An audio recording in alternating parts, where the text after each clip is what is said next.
There's always been an undercurrent of tension in the Sister Wives universe, but one relationship above all others has garnered more attention than the rest: Robyn and Mary's. There are some fans who feel that there's long-standing jealousy and resentment that Robyn has had toward Mary and have had it for years, but things have recently escalated to a whole new level with dramatic new accusations from Mary's former stepchild. So, what's truly happening between Mary Brown and Mykelti? And why is Gwen Brown jumping in now? Under whirlwind controversy, Sister Wives star Gwen Brown has made one thing perfectly clear. She's supporting Mary, even as scathing accusations are brought to light. It all began when Mykelti Brown went on social media, unleashing bombshell claims that shook the fans of the show. Mykelti came out guns blazing. In a 2023 blog post, she wrote that Mary was emotionally and verbally abusive when they were growing up. Although she explained that there was no violence, the scars, she claimed, cut deep. When the siblings grew older, Michael asserts the abusive nature mellowed out, but the damage was already done. She even mentioned that other siblings believe she received the worst of it, although all of them suffered in some way. But that wasn't the end of the story. Want to know who else spoke out? A third voice chimed in on the discussion: Peden Brown. He supported Mykelti's allegations, calling Mary's actions much worse than being abrasive. According to him, it goes so far beyond verbal. Peden also mentioned Cody's fourth wife, Robyn, and said he could never dislike her. In fact, he felt Robyn assisted in opening other family members' eyes, potentially even rescuing Mykelti somehow. But there's the catch. Gwen Brown isn't aligning herself with Mykelti or Peden. In spite of the severe accusations, Gwen has been a public supporter of Mary. Most recently, Mary posted pictures on her trip to Boston, where she had attended a function organized by motivational speaker Mel Robbins. She extended her visit to see around the city and posted that she fell deeply in love with the city within 3 days and more than 55,000 steps. And who replied with enthusiasm and support? Gwen Brown. Her post, "Love the adventures," smashed out from among all the rest, indicating her staunch backing of Mary against all that drama. So, what does it all portend for the Brown family dynamics? As allegations fly and family loyalties are strained, Gwen's allegiance brings an unexpected dimension to this developing drama. Will Mary confront these charges head-on? Will others from the family come forward? Stay tuned, because this family saga is just getting started. And the next shock could be waiting just over the horizon. In the continually changing world of Sister Wives, drama and loyalty are two sides of the same coin. And following a string of severe accusations by Mykelti and Peden Brown, one member of the family remains steadfast in her allegiance. Gwendolyn Brown remains loyal to Mary. So why is Gwen's loyalty such a surprise? Although Mykelti and Peden have both given a gloomy description of Mary's conduct in the past, Gwen hasn't cut her old stepmother adrift. On the contrary, she's been refreshingly candid. When appearing quite candidly on Patreon, Gwen disclosed that as a kid, she did find Mary frightening, but clarified that she was never assaulted physically by her. Gwen confessed, "Mary had flashes when she was rude and intimidating, but I don't recall her ever physically getting at anyone except Mykelti. And even that was once." This type of honesty gives a glimpse into the rich emotional past in the Brown family. And it presents an important question. Do people ever change? Gwen hopes so. She's a believer in second chances and redemption, even when the past isn't exactly perfect. But just as one family tale unfolds, another chapter starts. With love and new beginnings. Say hello to David Woolley, Christine Brown's new spouse and the newest star in the Sister Wives limelight. Viewers of the show will recall Christine being Cody Brown's third wife. The two, who wed in 1994, were together for more than 27 years before parting ways in 2021. They had 6 children together and now have numerous grandchildren. But following her breakup from Cody, Christine moved on with David. So who is David Woolley, and why is he suddenly making headlines? David, a widower and father of 8, was wedded to his late wife Margaret for almost 20 years until her death in 2012. He operates a profitable drywall company, but it's his heart and hands-on approach that are causing a buzz. In one of David's latest social media posts, he was doing chores around the house, preparing for a hectic weekend with plenty of visitors. But it wasn't the chores that people noticed so much. It was how he jumped in, being supportive and protective of the family like a partner should. Is David the stable, supportive partner Christine should have had all along? As the Brown family keeps growing and changing, new connections, old scars, unexpected alliances, one thing's certain, their tale's far from done. Whether it's Gwen standing up for Mary or Christine opening her new door with David, the love and drama on Sister Wives never fail to amaze. Stay tuned, because what's next might just be a game changer. What began as a humble home video soon became a touching surprise, and now fans can't help but discuss it. Christine Brown and her new husband David Woolley recently shared a candid moment on social media that offered more than just a peek into their home life. In the video, David explained that he was moving a decorative wreath from the front door to the side of the house using a hook. Seemed ordinary until viewers caught a tiny but remarkable detail. Wait for it. A nest of eggs had been snuggled right within the wreath. Right again, nature had taken over in the Browns' interior design. Christine's voice was heard off-screen, softly admonishing, "Don't touch the eggs," to make sure they were still there. David, grinning, said, "They look like they're edible eggs." And Christine jokingly explained that they had seen 2 birds in the nest already, just in time for Easter. But this wasn't merely an adorable animal moment. It was also a peek into the considerate manner in which Christine and David live. Having a major weekend gathering looming, they opted to move the wreath so they wouldn't disturb the eggs, exhibiting both their affection for animals and concern for visitors. This kind of attention to detail only has fans adoring their dynamic all the more.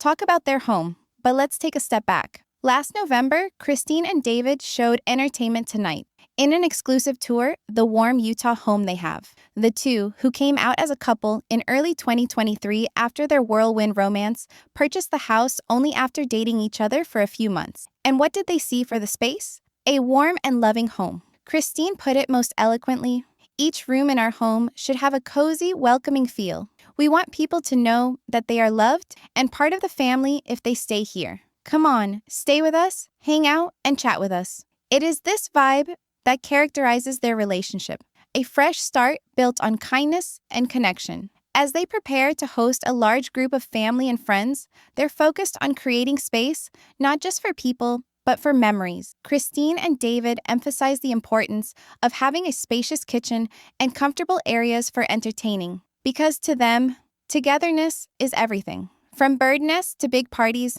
this couple is building a life filled with compassion, laughter, and new traditions. And if this window into their lives is any clue, the romance of Christine and David Woolley has just begun. "It was ironic," Christine said to David with a grin. "When we began looking for houses, you instantly said, 'We have to have a big kitchen counter. Cooking for all these people takes room.'" She chuckled, and then continued, "And you also said we'd have to have 2 ovens. With a family the size of ours, one simply wouldn't do."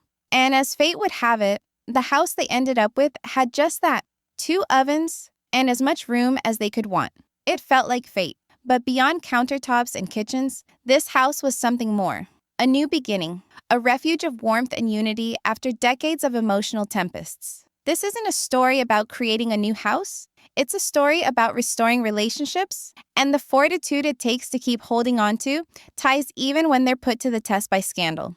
In the complicated and frequently stormy Brown family landscape, stories of loyalty, confrontation, and forgiveness form a rich emotional tapestry. Recently, a subtle but moving expression of solidarity gained notice from fans around the globe. One young woman, raised under the burden of family intrigue and media attention, courageously defended her ex-stepmother, Mary Brown. What's most striking about this loyalty is the fact that it occurs when Mary is being bombarded with tough and disturbing accusations. Recently, another relative, who has a reputation for speaking her mind and having a sometimes incendiary online persona, made use of social media to rehash traumatic childhood memories. She accused Mary of being verbally and emotionally abusive, though she didn't remember any kind of physical abuse. The announcements created a whirlwind of responses, splitting fans and triggering deep questions. But in the midst of the emotional turbulence, something remarkable occurred. Gwen Brown, Christine and Cody's daughter, decided to continue supporting Mary. She confessed on a Patreon appearance that Mary actually was formidable when she was younger. "She was scary," Gwen confessed, "but she never harmed me. And genuinely, I do believe everybody deserves a second chance. Gwendolyn even admitted to hearing that Mary had one physical episode with Mykelti, but underscored that it never developed into a pattern. Mary had moments when she was rude and intimidating, sure, she went on, but that doesn't mean we erase every aspect of her. That sort of emotional intelligence, being able to face a traumatic past and yet still leave room for healing, resonated with many viewers. This is where the tale shifts from sensational to profoundly human.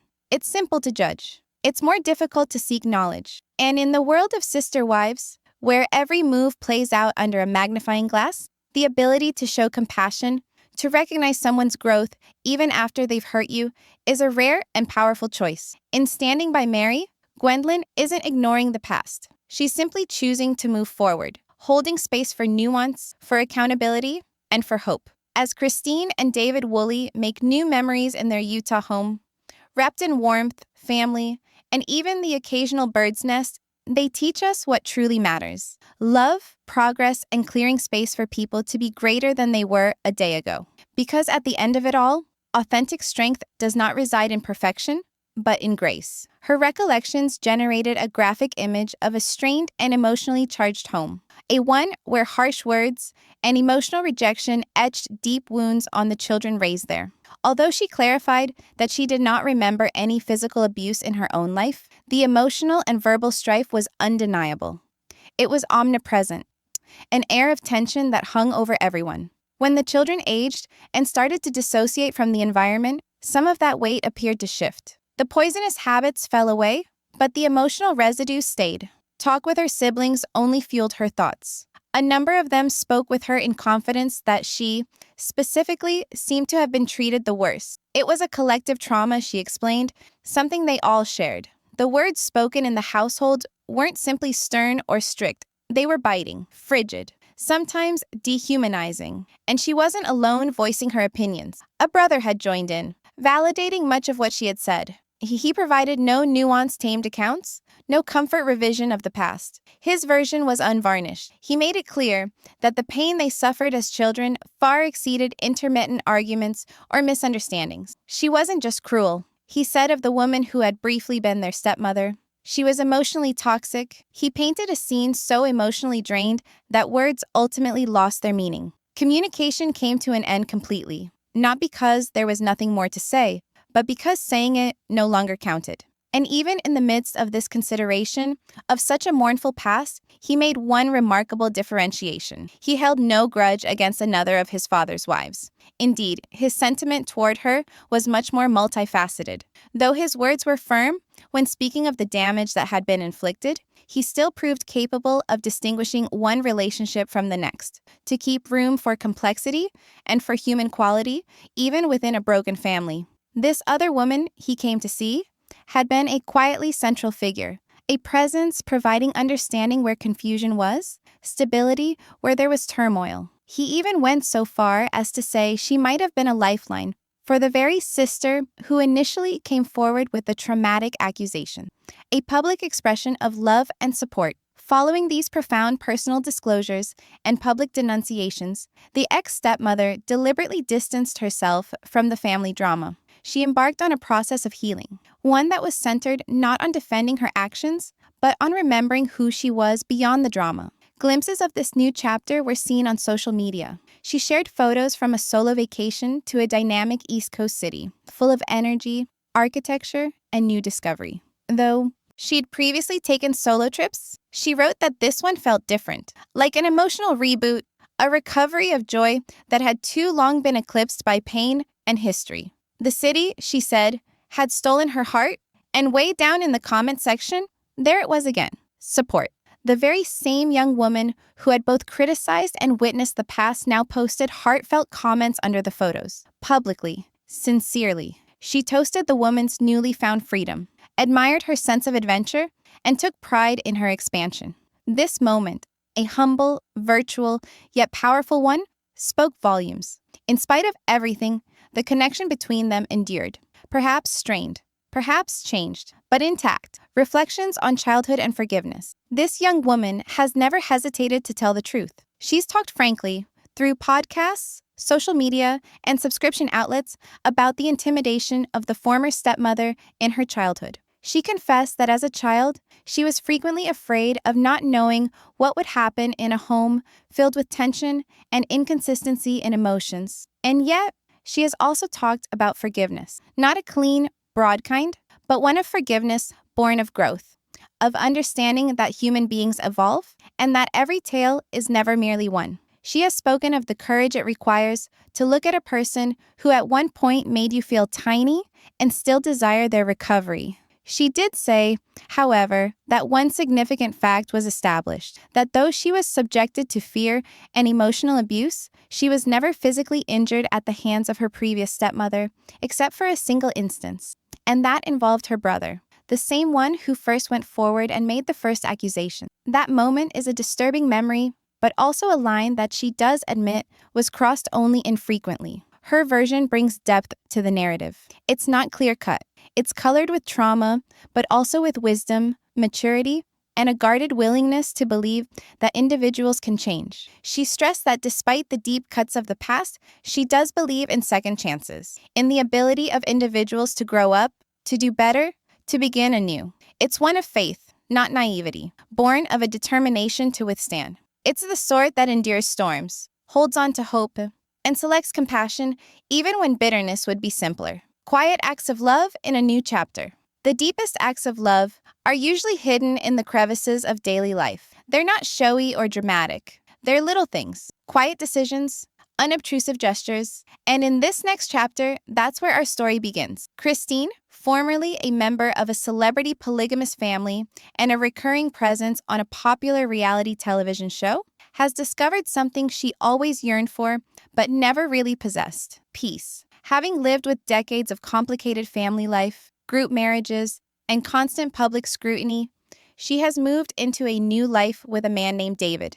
A new beginning, a new house, and to their surprise, new lives hanging in the balance. A wreath, a nest, a decision. During a seemingly normal video, David was seen carefully transferring a front door wreath to a more secluded area of the house. It wasn't merely aesthetic. Within the wreath, a nest with eggs. Christine's voice, soothing but guarded, was heard. "Don't break the eggs," she said softly, inquiring whether or not they were still safe. "They look like something to eat," David quipped. Christine giggled, recalling that they had noticed two birds close by. Perhaps a sign, she thought, an Easter miracle, but the moment took on significance. With a weekend soiree on the horizon and multiple guests anticipated, they came to understand that having the nest so close to the front entrance, where there would be coming and going, could put the baby birds in harm's way. So they relocated the wreath, moving quietly aside to make room for life to unfold unbothered. It was a small thing, but it said something about the sort of individuals they were building themselves into. When she had met her new lover, a man whose existence had been sculpted by both loss and love, she wasn't so much entering a relationship, she was taking up a new life. Her first marriage had lasted more than 2 decades, a life of shared work, polygamy, and raising lots of children. Most of them are grown now and have children of their own. And even though the dissolution of her first marriage was a seismic event, it created space for healing, for contemplation, and for rediscovery. She met him in this delicate, nascent period, a man who had known sorrow and stood firm in the face of it. He had loved long before, married for many years to a loyal woman until her death created a void in his house and heart. He had raised a full house of children with patience and stability. He had quietly established himself as a man in the construction game, building houses as well as quietly keeping the individuals in them together.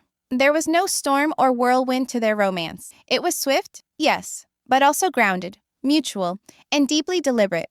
A love not of flights of fantasy, but of clarity. A new home, a quiet rescue. Their wedding was welcomed with enthusiasm, and before long, they moved into a quiet neighborhood. A neighborhood famous for open skies, whispering trees, and the quietness of a second chance. In a recent video, which she posted, what started as a mundane moment, getting ready for an afternoon barbecue, unfolded into something gently deep. Her husband was rearranging decorations throughout the house, getting ready for company. The camera inadvertently settled on a decorative wreath attached to the side door. Inside the emerald leaves, a bundle of tiny speckled eggs. Initially, the find surprised them, but then a tide of awe swept in. "Don't touch the eggs," she murmured, her voice gentle with natural concern. "They resemble the ones we used to gather at Easter," he chuckled warmly. But their response said more than words could ever say. They moved the wreath from its original spot, gently shielding the small life within, deciding not only to adorn a home, but to protect it. Not only to invite in visitors, but to reverence the surprise wonders of nature that had made their home their haven. They recalled having spotted little birds before, flitting and diving around the wreath as if probing the room. A silent miracle was happening, and now they were seeing why the birds had been visiting. A new family was growing, quietly nestled on their doorstep. Seeing the importance of what was occurring, the couple decided to act with caution. With the din of the coming party looming close, they gently moved the nest, not too far, but far enough to protect the vulnerable lives from the din of human revelry. It was more than a considerate action. It was an act of stewardship, a silent agreement between nature and caring humans who lived within. Their house, just like their hearts, had space for others. A house that speaks welcome. A while back, they had welcomed a media organization into their residence, one of their earliest public look-ins as a couple. An intimate reveal of not only where, but how they lived. Dwelling in a peaceful, rolling hill neighborhood with clean air and lazy afternoons, their house wasn't merely a house, it was a refuge from isolation. "It's a warm, inviting place," she said during the tour, her voice steady but sunny. "We want every nook to tell you, you're home now." She stood in the entryway, smiling at the comfortable bench and hand-woven throws. "When you come inside," she went on, "you're not a guest, you're family. Come on in, rest, chat with us. That's what this space is for." That was a philosophy lovingly repeated all over the house. Their aesthetic wasn't extravagant. It was thoughtful. Everything was purposeful, and that purpose was people. The kitchen was the home's heart, not merely for its utilitarian beauty, but for its symbolism. With its expansive, smooth countertop, it was a center for laughter, food, and communal moments. You could envision a child drawing up a stool, someone pouring a glass of lemonade, or an old friend sitting down just to visit while dinner cooked on the stove. It was apparent. This house was all about presence. Her husband, in his reverence for space and functionality, had always taught her the importance of both. She knew that he knew that having big parties took more than good intentions. It took a kitchen that could handle.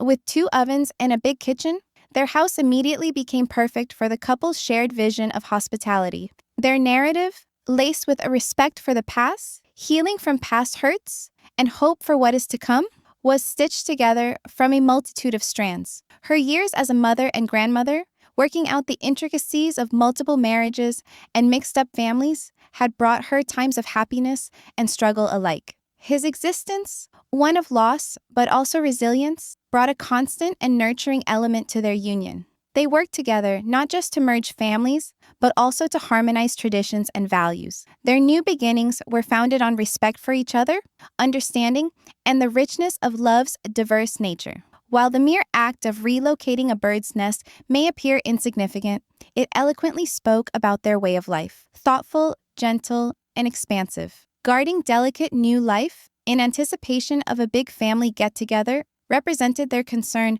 not just for nature, but for society. That weekend's party was more than a party. It was a conscious act of unity, a time for loved ones to reconnect, celebrate, and create new memories. Family, for this couple, was not about biology. It was a web of people based on experiences, encouragement, and deeds of kindness. Even as they tidied up decorations and protected the nest, they showed how to confront the setbacks of life and greet the small miracles that unobtrusively happen every day. What they did is a lovely reminder that all sorts of love need tender stewardship and loving attention. This saga story of family, healing, and hope keeps unfolding daily. While mother and grandmother roles of the woman continue to be critical, her marriage to her current husband presents her with new opportunities and dynamics and possibilities for expansion. They appreciate both the heritage they share and the future they are creating together. Thanks for watching. Don't forget to subscribe to my channel for more daily updates. See you soon.